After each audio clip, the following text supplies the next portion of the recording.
அனைத்து இந்திய அண்ணா திராவிட முன்னேற்ற கழகத்தின் தொண்டர்களின் உரிமையை பெற்றுத்தரக்கூடிய நிலையிலே இன்றைக்கு அனைத்து இந்திய அண்ணா திராவிட முன்னேற்ற கழகம் இருந்து கொண்டிருக்கிறது.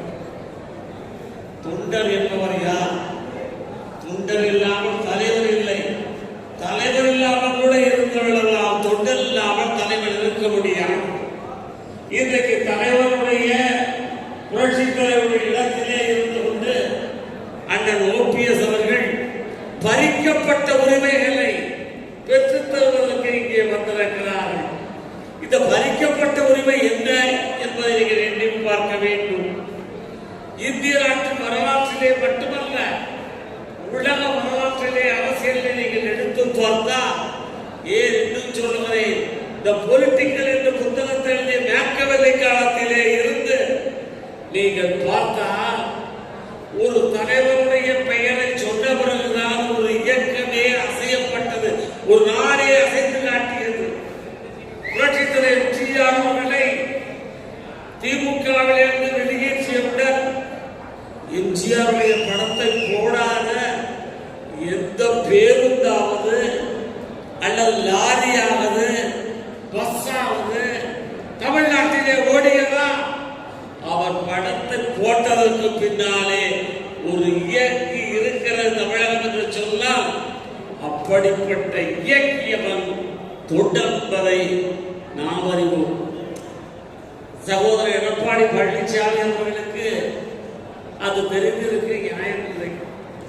ஏனென்று சொன்னால், தஞ்சையிலே கம்பருடைய கட்டுத்தரையை கவிபாடு என்று சொல்லக்கூடிய தஞ்சையிலே போய் கம்பராமாயணத்தை எழுதியது யாரென்று தெரியாமல் சொன்ன எடப்பாடிக்கு இது தெரிந்திருக்க நியாயமில்லை. எனவே நான் எடப்பாடி நீதிமன்றத்திலே சொல்லுகிறார், தொண்டனுக்கென்று எந்த வேலையும் இல்லை. No responsibility in the political party in Kerala என்று சொல்லுகிறார். என்று சொன்னால், தொண்டர்களை கிள்ளிக்கீரையாக அவர் ஏற்றுக்கொண்டிருக்கிறார். இந்த உரிமைகளை பெற்றுத் தருவதற்கு இங்கே நாங்கள் வந்திருக்கிறோம் என்று சொன்னால், அப்படி சொல்லுகிறேன், நான் உண்மையிலே வருத்தப்படுகிறேன். ஒரு கட்டிய வேட்டியை பிடிக்க ஒரு சட்டாளர் இன்றைக்கு இருக்கிறார் என்று சொன்னால் அது எடப்பாடியை தவிர வேறு யாருமே அல்ல. அந்த அளவுக்கு கீழ்த்தரமான எண்ணத்தை பெற்றவர் எடப்பாடி அவர்கள். இந்த வேட்டியை கொடுத்தது நீயா? கொடியை கொடுத்தது நீயா? புத்தகத்தை கொடுத்தது நீயா?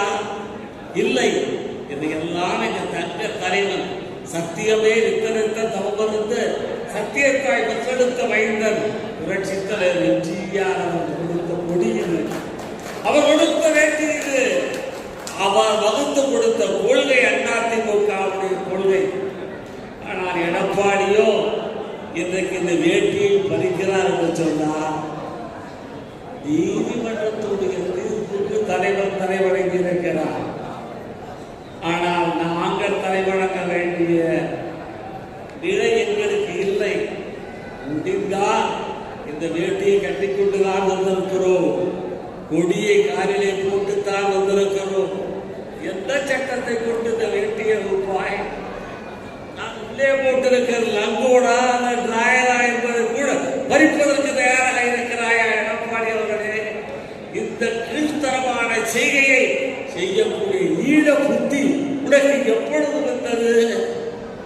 போராடிப்பா, முடிந்து வா. நான் ஒன்றை சேலத்திலே, உருக்கு மாவட்டத்திலே, இரும்பு மாவட்டத்திலே ஒன்றை கேட்டுக் கொள்கிறேன். எடப்பாடி அவர்களே, உங்களுக்கு தைரியம் இருந்தால், திராணி இருந்தால், தமிழ்நாட்டிலே மட்டுமல்ல, இந்திய துணைக்கண்டத்திலே மட்டுமல்ல, உலகமெல்லாம் இருக்கக்கூடிய தமிழர்களிடத்திலே அனைத்து இந்திய அண்ணா திமுக புதிய உறுப்பினர் அட்டையை உடனடியாக வழங்கு.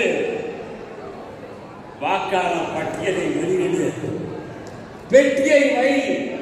யார் தலைவராக வேண்டும் என்று மக்கள் தேர்ந்தெடுத்துக் கொள்ளட்டும், தொண்டர்கள் தேர்ந்தெடுத்துக் கொள்ளட்டும். இதை செய்வதற்கு தயாரா இருக்கிறாரா எடப்பாடி? வரமாட்டார். அவரிடத்திலே இருப்பது ஒன்றுதான், படம் இருக்கிறது, ஆனால் படத்திலே மனமில்லை, நல்ல குணமில்லை. புரட்சி தலைவரும் பொன்மனச் செல்வனும் எங்கள் அம்மாவும் கட்டிக்காத்த இயக்கத்தை உன்னுடைய கையிலே ஒப்படைப்பதற்கு எந்த தொண்டரும் தயாராக இல்லை என்பதை நீ புரிந்து கொள்ள வேண்டும். இயக்கம் ஏழை மக்களுக்காக உருவாக்கப்பட்ட இயக்கம். புரட்சி தலைவர் காலத்திலே போட்ட ஒவ்வொரு திட்டங்களும் ஏழை எளிய மக்களுக்காக போட்ட திட்டங்கள். ஆனால் அந்த திட்டங்களை தலைமையேற்கொண்டு சுமந்தவன் தொண்டன் என்பதை மறந்து விடாதே. இந்த தொண்டர்கள் இருக்கின்றவரை எங்கள் அண்ணன் ஓபிஎஸ் அவர்களை ஒன்றும் செய்ய இயலாது, அரணாக நாங்கள் இருக்கிறோம் என்பதை எண்ணி பார்த்து அடக்கத்தோடு நீ செயல்பட வேண்டும். உன்னை அரசியலில் இருந்து அப்புறப்படுத்த வேண்டும், ஜெயிலுக்கு அனுப்ப வேண்டும் என்ற உணர்வுகள் எல்லோருக்கும் இருந்தாலும் கூட கழகத்தை காட்டிக் கொடுத்து விடாதே, கட்சியை வீணடித்து விடாதே.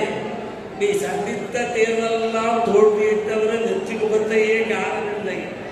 அப்படிப்பட்ட நிலையிலே இருக்கக்கூடிய நீ தயவு செய்து இருக்கிற இடத்தை விட்டு இறங்கி அதை காலி செய்துவிட்டு கொடுங்கள், கொட்டியை வையுங்கள்.